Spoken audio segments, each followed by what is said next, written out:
Felly, croeso heno ar nos A very warm welcome on this Friday evening.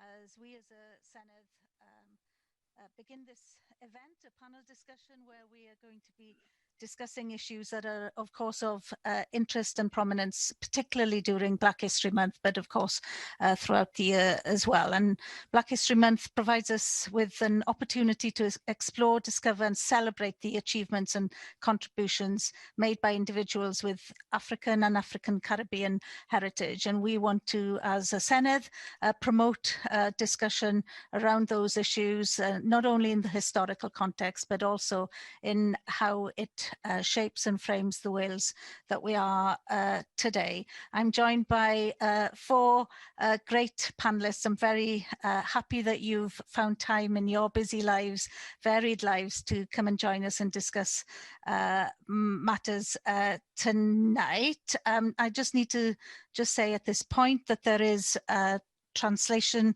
equipment available. This is broadcast in both Welsh and English, and therefore it's available to all.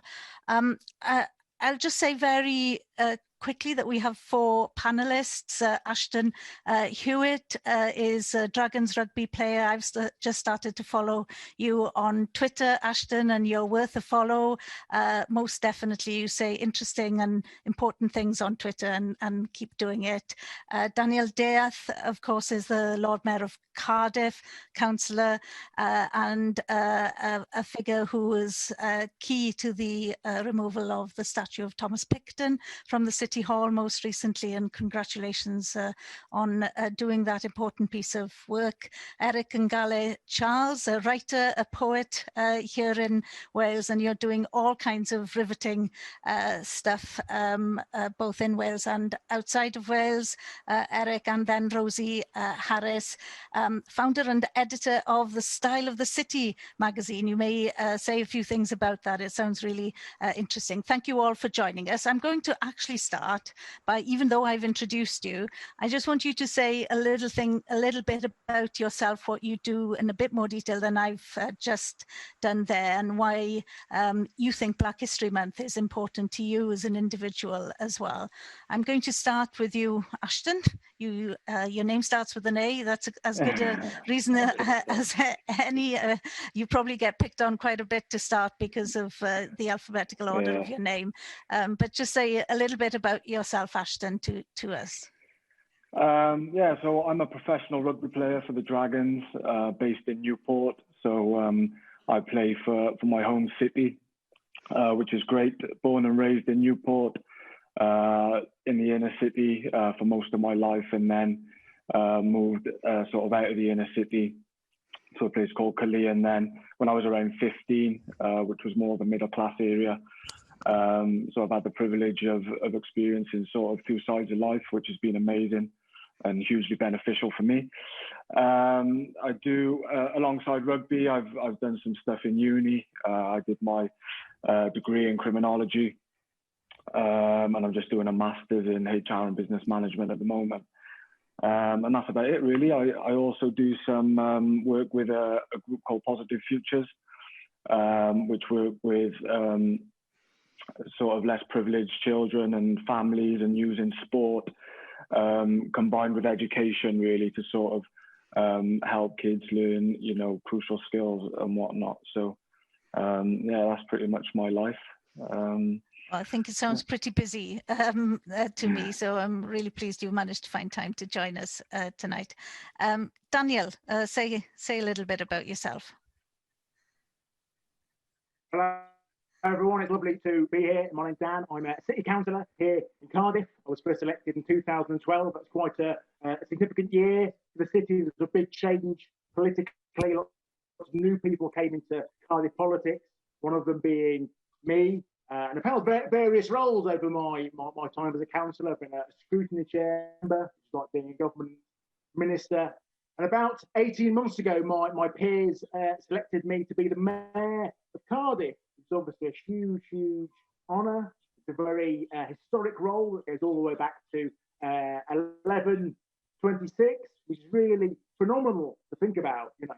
And I'm the first black person ever to hold the role. That feels like a huge milestone. And in Cardiff, the mayor works slightly differently to the way it does in other cities, as in it's very, very non-political. You're limited in what you can say and what you can do. And I came into office at the same time as Majid stepped down as the Lord Mayor of Sheffield, who was wonderful. He used his time as mayor as a platform to campaign to stay in the European Union, and he bashed Donald Trump. He didn't want Donald Trump to be in Sheffield. In Cardiff, it works very, very differently. You can't do anything like that. I was very determined to talk about things I want to talk about race, about being black, about class. So I've tried to do that. Obviously, I'm on my best behaviour, and some of the things I've said I think have been very anodyne, but I've been surprised by the reaction of some people. I did an interview with Wales Online about being mayor. The journalist asked me if I'd ever experienced racism. I said, well, I think most non-white people experience racism in some form or another, to some degree, which I don't think is a very controversial thing to say. And they went, oh my God, you're joking, really, Jesus, I think it really says a lot about the media and about how few non-white people that are in these kind of spaces. But my time of mayor should have come to an end in May, but I've been given a kind of second lease of life because of the coronavirus pandemic. So I've been mayor wonderfully through the Black Lives Matter period, and I was able to use my platform to call for the removal of the Thomas Picton statue. Thomas Picton was a famous governor of Trinidad, known for his cruelty to the island's inhabitants and to the slaves he owned. And I've talked about that loads, so I won't bore you with it all again. But it was a huge achievement. It's been a really great time for me. It's wonderful to meet so many young people, so many politicised black people. So it's a very, very optimistic moment.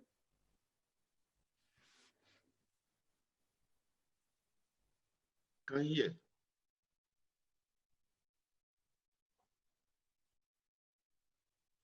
Can't hear anything. Can you hear me now?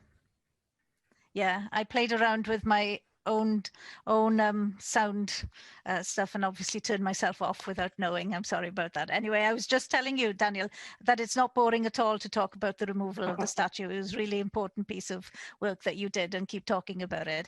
Eric, tell us a little bit about yourself. Thank you very much, Elin, and nice to meet you, Lord Mayor, Rosie, and again, Ashton.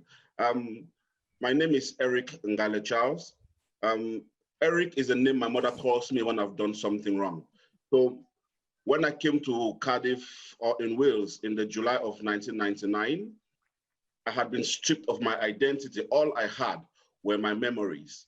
So it was extremely important for me to kind of be a bridge builder between Wales, the country that gave me back my name, and Cameroon, where I was from. You see, my name has not always been Eric Charles. When I was 8 years old, Father Francis from Bangor was visiting as a missionary in Cameroon. Because he could not pronounce my names, which were Muremongwa Ngalle, I was baptized, and upon baptism, my names were changed. So there has always been that interrelationship between Wales and Cameroon, and I'm from a very unique place because the Portuguese first dipped their toes in Cameroon, then the Germans, and then the French, and now the English. So I came to Wales all those years ago. I made a deliberate decision that I'm going to familiarize myself with the literatures of Wales. So I met Graham Davies, I met John Gower, I met the national poet of Wales, I met Mike Jenkins, I met Gareth Ryder Davies, and I started studying literature of Wales. And I realized that the relationship with this literature and of Wales and Africa was kind of fantasy. So the national poet of Wales has a poem that is called Kampala. When I read it, I was so excited thinking that he had gone to Kampala, but no, he wrote this poem from the same perspective as Tennyson wrote Charge of the Light Brigade. See, Tennyson had never been to Crimea or experienced the Crimean War. He read newspapers about the casualties of war and wrote this beautiful poem. And I started creating this relationship with these wonderful Welsh writers. And in 2018, the bridge that I was building between Wales and Cameroon came into fruition, thanks to Wales Arts International, because for the first time, the National Poet of Wales, Mr. Evo Abglin, Mike Jenkins, and I actually went to Cameroon. So they experienced a little bit of Africa, albeit Cameroon. And it was important because Cameroon is Africa in microcosm. So I kind of paid back the investment that Wales invested in me with these two writers. And then, in fact, in February of this year, I was in Cameroon again with Yestin Time and Cleo Maddox. And for the first time, two Welsh writers attended the Festival of Emerging Writers in Africa. So we are doing this cross-cultural exchange, and this is the first time that Wales has actually made a conscious decision to interact with an African country, not through colonial lenses, but through literature. That's fabulous. That sounds so interesting, and it's so great to know that Welsh artists and writers are being involved and that getting the experience that you're leading them with, Eric. That sounds really great. And Rosie, you're asked to introduce yourself just because your name begins with an R and it's in the alphabet in that way. So tell us a little bit about yourself, Rosie. Well, hi, and thank you for having me. Well, I'm the founder and the director of Style of the City magazine. So we're a quarterly title, and we're also a digital platform.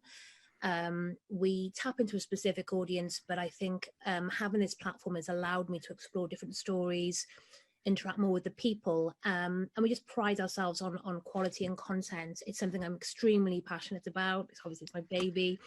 And growing up in Barry, living in Cardiff, living in London, you know, it's given me sort of an appetite, and coming back and creating the publication and the brand gave me a love again for Wales and being proud of being Welsh, and of course being a woman of colour that's doing this and that's made this literally from the ground up. And so I'm just very passionate about diversity, but of course sharing anything I can to people that, you know, want to get into the publishing world, or they have an idea, they have ambition, they have drive, and that's something that I'm really passionate about. And yeah, in a nutshell, going on a bit.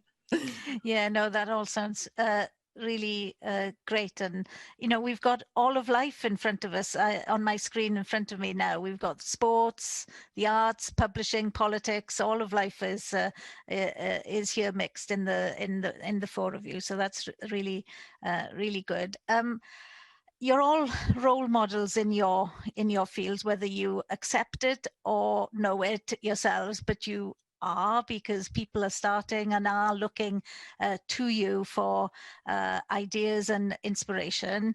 Do you think of yourself as role models? Do you carry, what kind of level of responsibility does it carry for you as individuals in your communities, in your sport, in your arts, in your politics, thinking of yourself as role models? Not that it makes you feel too big-headed or anything, but the responsibility that comes with actually talking out about issues that are important to you. Do you think that that's an important thing for you to do, or do you just ignore that part of your life and just carry on with your work? I'll come to you first, Rosie, this time, if you don't mind. Oh, it's fine. Come to me first. Every issue that I do, I'm consciously aware that I'm, you know, producing something that's going to be read by lots of people and they're going to engage with me. So I'm extremely pedantic, because I'm aware that having built a brand like Style of the City, that, you know, any opportunity in the world that we live in today, anyone with any opportunity to try and, you know, nitpick at it, and obviously also being a female woman of colour, you know, I'm consciously aware that I have to set the bar that much higher. And I'm sure the panel will agree with me, is that, you know, what you have to do is that we have to work harder, whether it's in sport, academia, in politics, because, you know, we're a minority in the sense as well, and that, you know, we have to work that much harder. So quality, I'm consciously aware always to keep the bar higher and higher again. Every issue we want to just get better and stronger, and how can we make it better? So it's always on my mind, and I never get complacent.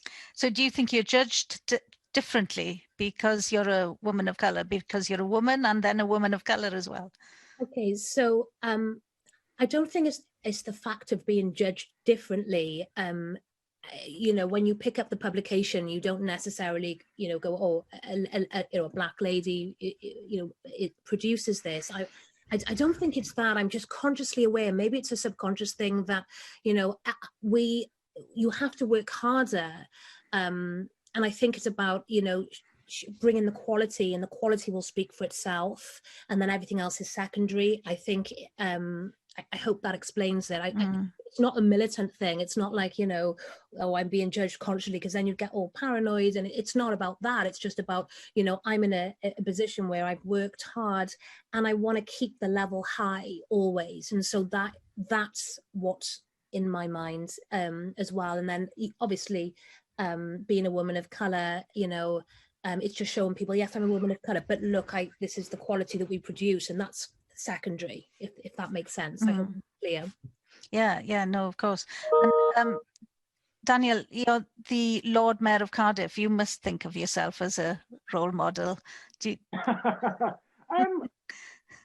not necessarily how I see myself, but I've sort of found it really, really important, I think, to go out into the city to visit primary schools, particularly in the inner city, like Grangetown and Bewtown. And that's one of the parts of the role I've absolutely enjoyed the most. It's such a pleasure to go and meet these, you know, wonderful young minds who are so funny and inquisitive. And the OECD International think tank did a piece of research that found kids' ideas of what they can do in life, what they can achieve, kind of solidify around the age of 7, you know. And role models can really help them realise they can, you know, achieve as much as anyone else. But I think the discussion around role models is really interesting, because I think they're important not just for non-white kids, you know, but they're important for white kids.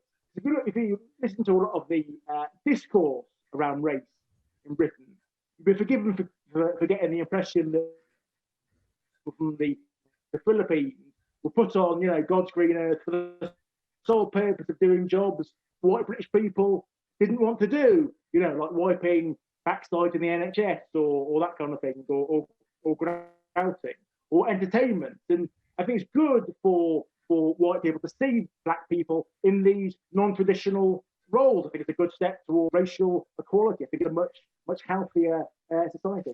And you wear a big chain when you go into those schools, probably, and they're all really excited to see you in the big chain. It's so important to see a black man in a big chain, just as it was for me a long time ago. I was a very young mayor of Aberystwyth, the town I lived in, and I was a woman, and most mayors before me had been men, 70-year-old men. Not that there's anything wrong with 70-year-old men, but not all mayors should be white 70-year-old men. So it's so important that people see people doing things in non-traditional roles, as you say, and it's important actually to wear the chain as well sometimes, so that you break the stereotype of the people who've historically worn that chain. Ashton, in sport, of course, you're a role model in your home city and on a Welsh stage as well by now as well. Do you see yourself as a role model, or are you still looking at others who've inspired you, because you're still a young man, others who've inspired you as a role model as a young black man in sport? Yeah, I had my role models growing up. You know, there's not been a huge number of black mixed race men to have played, you know, for their country and club rugby in Wales. So, you know, my role model was Alec Brewer. I've said that a lot because, you know, he was on the wing, he was quick, you know, when he played for my home city. So, you know, I sort of gravitated to him straight away.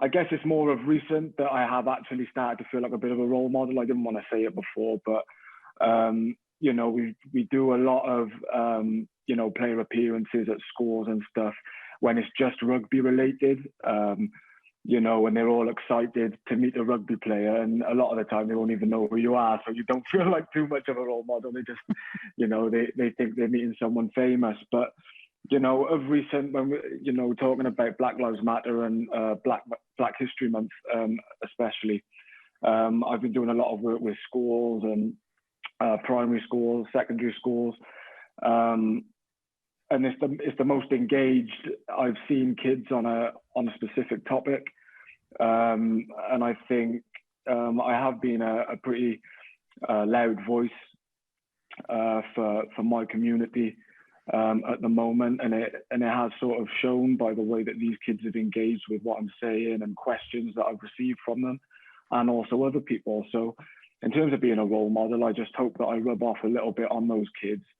And also, you know, any sportsman or woman, you know, to sort of have a view away from sport, because a lot of the time, you know, sports people's, you know, views, no matter what they may be, you know, can be suppressed because we're expected to just stick to sport. So I'm really conscious of making sure that everybody's comfortable for a start, you know, in their own skin, and have the confidence to express their feelings and their views, because I think it's important that everybody is heard.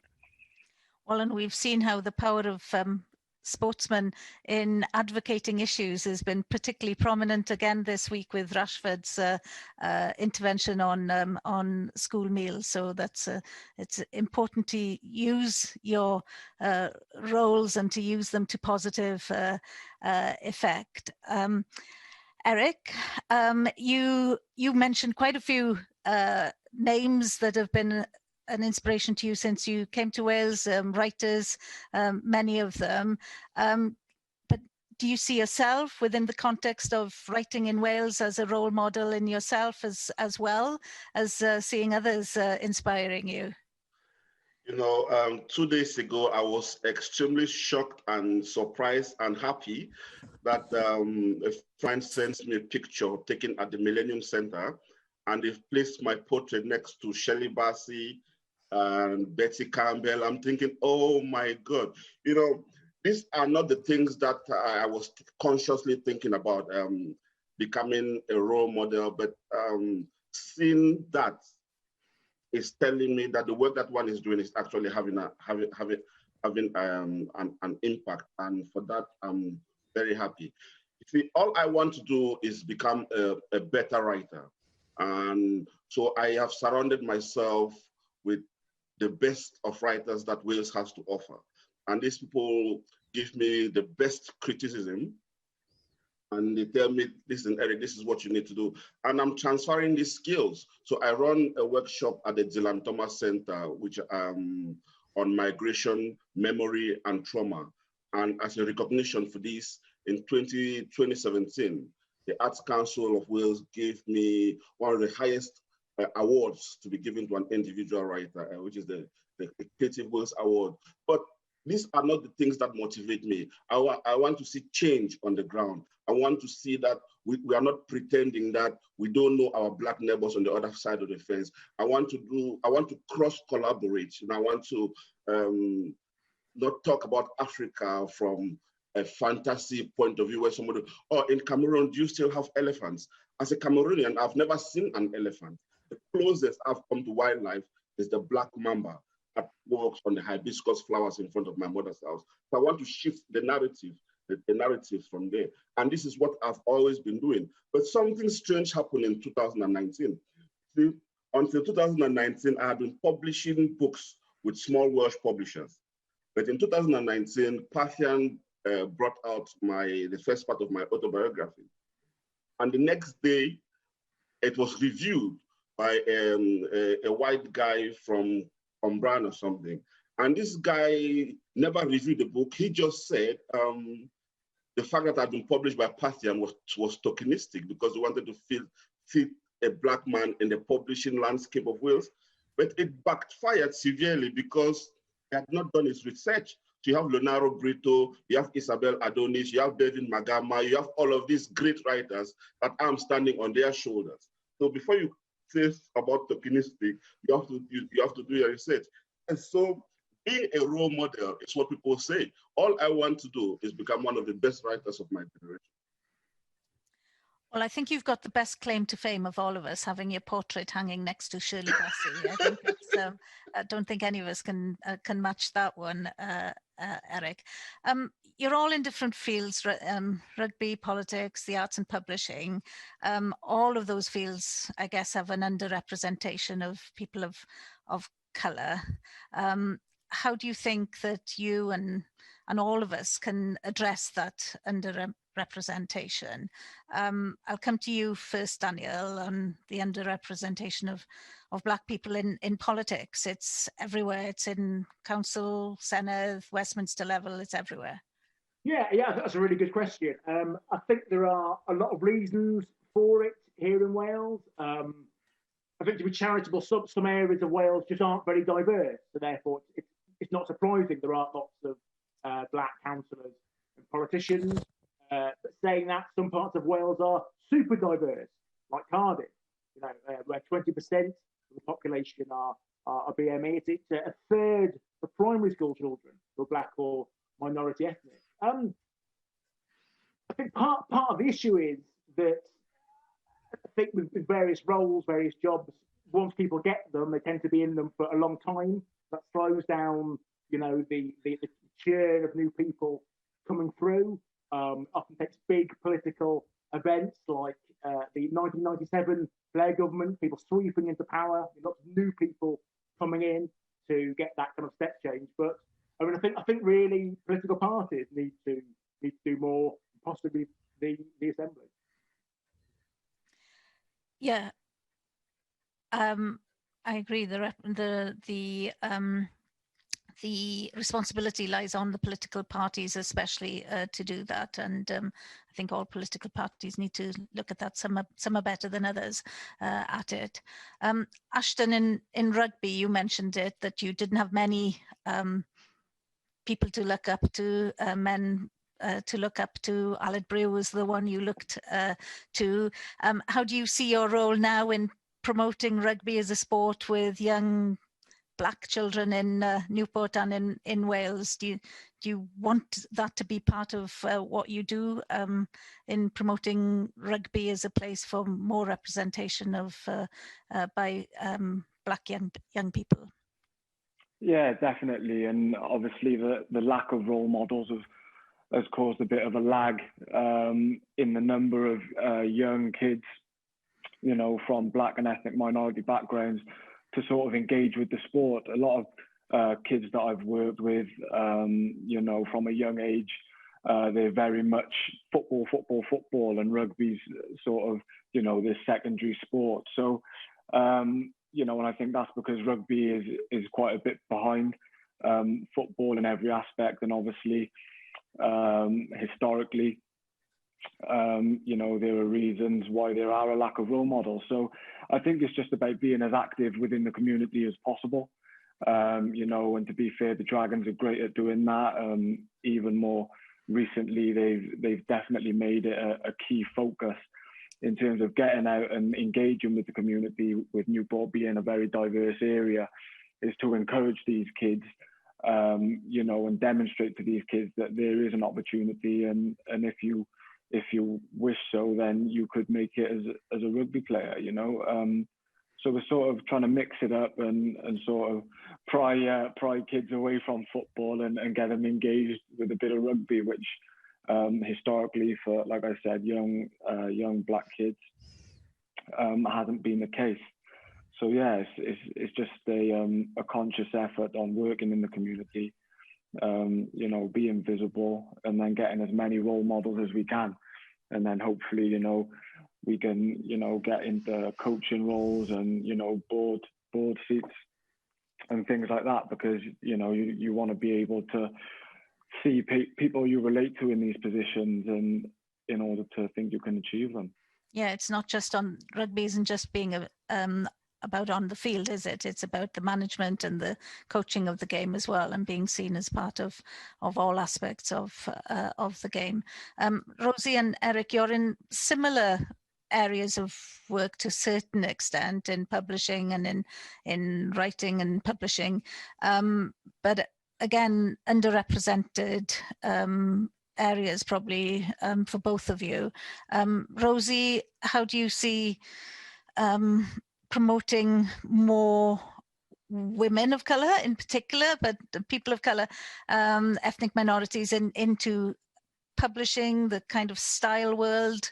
I imagine it's a pretty glamorous world that you live in. That's the kind of picture I have in my head. You know, how do you get more people of colour interested in that world, not interested, into that world? Yeah, you know what, that's a really good question. And I love publications, I love newspapers, I love magazines, but I loved it when Edward Enninful became the editor of Vogue. That was a pivotal moment. That was a massive shift. And I think for people of colour that want to get into things like publishing, when we see other people, you know, get into that position, it gives us inspiration. So going back to that last question you gave me, I'm always reminded, I always have to represent, because I understand there could be, you know, a black or brown girl, you know, boy that wants to get into publishing. When they see that, okay, that she can do it, then I can do it. And I think we have to be consciously aware. I think it starts with going into the schools. I think we have to educate the children as well. You can be whatever you want to be. And I think it's about getting that rhetoric through. But in terms of, you know, when you said about underrepresentation, of course there is in Wales. I mean, how many other people of colour do you know that is an editor of a newspaper or a magazine? You know, of course there isn't. I think I had the privilege when I lived in London and I saw other people, my colour, you know, doing great things. It gave me that inspiration. So going back to what you said, and when you said about the style, it's it's all glamorous on the surface, but there's a lot of hard work that goes underneath. So please, it's like anything. But I do think that let's educate the kids. They can be anything they want to be, and you know, I'm aware that, you know, yeah, being a role model is such a privilege to me and something I take seriously.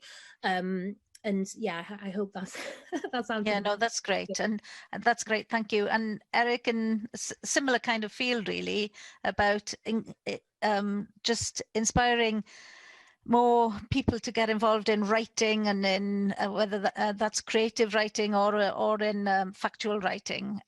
How do you do that, Eric? You know, as an individual, there is only so much you can do. First of all, we lack fundings to be traveling to Bangor, to Abetawe, to Clandino, to go and pass these messages to school. So arts portfolio organizations in Wales should look at themselves introspectively and see what their intentions are and where they want to go. Because it's okay for us to have this conversation every October and talk about the need for Black histories in school. What happens beyond October? Does this conversation stop? Or do we create this system of equality where we want our children to look at us 20 years from now and be proud? You know, I started this with my daughter. When she was a young girl, the only book she liked reading was Eric Carle, The Very Hungry Caterpillar. But when I introduced her to the stories of Yo Mandene, Ndundundume, I intermarried the gods of Cameroon and the gods of Wales. She knows about Mabinogi and the fate of the giant and the fourth branch of the Mabinogi. I juxtaposed this with Ndundundume, the goddess of the sea in Cameroon. So do you want English literature or literature in English? So as an individual, I've been working with a group of writers to decolonize this literature, but that I can only do so much. Arts portfolio organizations need to rethink their strategy. And it's not about quick fixes. It's not about giving some Black writers a little bit of income to go out and do research. We have to these are long-term plans. We should invest on this writers development scheme for the long term, and in so doing, maybe next year a Black writer will win Wales Book of the Year, and this is it. So you need this inspiration to trickle down. But like I said, as an individual, we can only do so much. The onus should be on these organizations to say, okay, let's rethink our investment strategy. Okay, no, that's an important message for organisations, the public sector, the private sector as well to hear. That's important to say that. Of course, this is Black History Month, but Black History Month this year happens in the context of Black Lives Matter and the whole discussion that we've seen rejuvenated and reignited over that. In the Senedd, we're currently scrutinising a new curriculum piece of legislation. There's to be a new curriculum in Wales. There is much discussion about what the content of that curriculum should be in the context of the history of Wales and the role of Black history within Welsh history as part of Welsh history. Ashton, you mentioned the fact that you thought by going around schools and young people that there was far greater awareness now this year of the issues as a result of Black Lives Matter. People were more interested and their interest awakened then to those issues. What do you think of the role of schools and the curriculum and the teaching of history to how we can shape modern Wales and the future of Wales through our young people? Is it important to change it, or are there other more important things to be focusing on? Ashton, I think everything starts with education. My first experiences of racism would have been in primary school. You know, even though they don't know the meaning or, you know, the history of, you know, some of the names that they call you, it's coming from somewhere. So I think education all around, not just for the kids, you know, of all ethnicities to understand each other. And, you know, I find a lot of Black mixed race people who don't know their own history. There's a lot of Black history in Newport, Cardiff, across Wales that even I've only learned as a result of Black Lives Matter and the protests and following on to Black History Month. You know, when I'm 25, and that's far too late in my life to be learning about my own city's Black history. So if I didn't go out and look for that stuff myself, I would have never known it, you know, and even trying to find stuff now in terms of, you know, an example being the 1919 race riots. That's extremely hard information to come across if you want to find detailed accounts of what happened in Newport and Cardiff. And I think those are events that are so important to history. And I think, you know, if everybody understood the contributions that Black people made to this country and these cities and towns and villages in Wales, that would go a long way in solving some of the racism that exists. Because one of the most common, you know, insults that I get is that, you know, you don't look Welsh, you're not Welsh, you know, and it's, you know, I am Welsh. You know, we have a long history in Wales, you know, but people don't know that because it's not taught, you know, from a young age in school, and it's not normalized amongst the history that's taught. So I think education is massively important, and I think it will go a long way in everybody's understanding and addressing racism. Mm. And as I said, you know, there's an opportunity now with the curriculum bill that's going through the Senedd to address some of these issues and to put them properly into the curriculum and to make sure that our teachers are well informed themselves in order to ensure that everything is taught well and in an inclusive way in Wales, so that 25-year-olds in the future don't have to Google their own history to find it. You know, that's not what we want to be as a nation. Daniel, you must have thought quite a bit about this, you know, as you did your work with your motion to remove the statue of Thomas Picton in the City Hall, because all of that discussion was about the history that was being taught through those statues to the people of Wales. Do you think that there are weaknesses in our school system, in our curriculum at the moment, and that we should most definitely prioritise a change on this? I think it's very important that we teach Black history in schools, but teach it appropriately and teach it in a non-politicised way. And I think it's also important if we do teach it, that we're able to appropriately support Black students who are learning it. So learning about potentially some quite, difficult ideas and quite difficult histories. But I think more generally in Britain, Britain's history has become quite politicised. We're in the middle of a culture war, So I think it's important to try and navigate our way through that and use it as a force for good, not a force to, not a stick to club each other with. Rosie, what was your experience then in school of learning about your own history or the Welsh history? Did it reflect your own life and background? It probably didn't, I suspect. And how do you think does that need to be changed? Most definitely. Ashton said something that was like, I totally understood that. When you're a Black or brown person, the first time you usually experience racism is probably in a primary school setting. That was the first time I experienced racism. I remember very clearly. I remember the person's name. Like, I remember exactly what happened. I grew up in Barry. And I think one of the things, where the Lord Mayor was saying about teaching Black history in schools, I only knew recently that the first Black councillor from Wales was a lady from Barry, I think Gwen Hines Payne. So, I didn't even know that. And that was the beauty of, gosh, I say beauty, but what came from activism. And, the thing with activism is you start, digging a bit deeper. So kind of, you want to know things, you want to know the history. And it was only when there was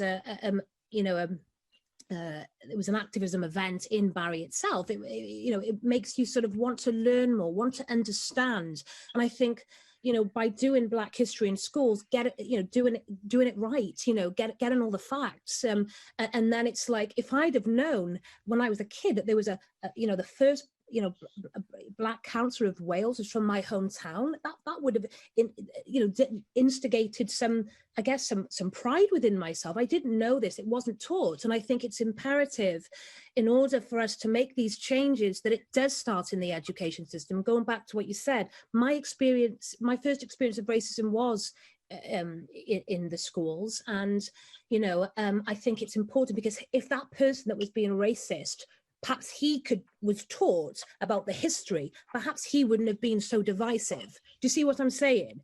It's like, and I think it has to come back to the education system.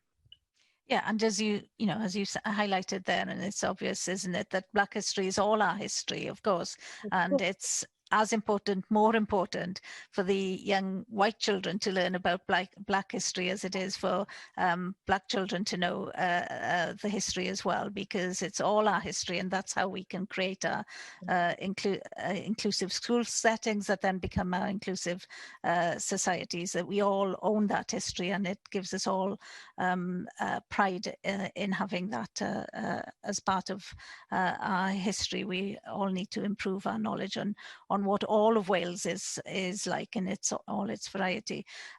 Eric, I guess your perspective maybe as a Cameroonian coming to Wales is slightly different on history, but how do you think that, looking from your own background, thinking about how Welsh kids are taught in school now, how do you think that that this can all be improved as a way of teaching inclusivity, good race relations in our schools? How's that best done, do you think? I'm thinking, highlighted on what Rosie and Ashton said, how long must one live in a place to become it? You see, that's a question that bothers me. So for me, I take pride in the fact that I came to Wales. I had no preconceived version of Wales. The Wales that I saw is the Wales that I live and breathe now. When this Brexit thing happened, I came to the house and my daughter was in the living room and she was crying. And I pestered her as to the reasons why she was crying. And she said in her school, in Cardiff somewhere, her friends approached her and asked her, so Iya, where are you from? And she said, I'm from Ely. You know, they're like, no, like, where are you really from?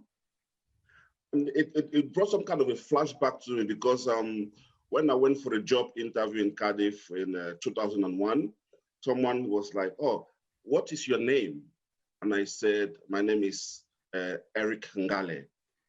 And they said, no, like, what is your real name? I said, no, my name is Eric Ngalle. And then this person said, have you got any other names?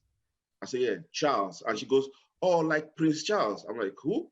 So like Prince Charles. So I'm processing this thought. You see, everything about me is a fragment. My name is broken. My language is broken. The only time I've had this identity that I fully appreciate is like when I came to Wales. And I don't want to speak about a Wales that discriminates against its minority. I want to speak about a Wales that is a melting pot of diversity. And this should be reflected in the education, both black and white. This is the starting point. And it will just come naturally. You know, I don't want to see a white person and just start thinking, okay, are they racist or something? You know, I want to be free, and I want to be in a position where I go in a place and I just be. You know, like there's a wonderful poem by Graham Davies, and this poem is called Rough Guide. And in it, Graham says, in America, depending on where I am Black, Cajun, or Navajo. But I wonder what it will be sometime to just go to these places and just be. So I want to be able to go to Clandidno, to Abetawe, and just be without people pointing at me thinking that this person is an outsider. So our curriculum is a starting point. I think I'm going to finish it there because I can't think of a better way to finish this discussion than with the words of the writer. And it would be the writer that came up with these words, that we can all go to any part of Wales, any part of the world really, and just be. It's not what we look like, who we are, what our background is. It is just us as individuals just being who we are, wherever, unquestioned, and all of us being at ease with ourselves and in our communities in that way. I said I'd try and draw this to a conclusion after 45 minutes. I had thought of maybe squeezing another question in because we've had several come in, but I couldn't let that moment pass. That is the perfect moment to end, I think, with those words. Let us all just be.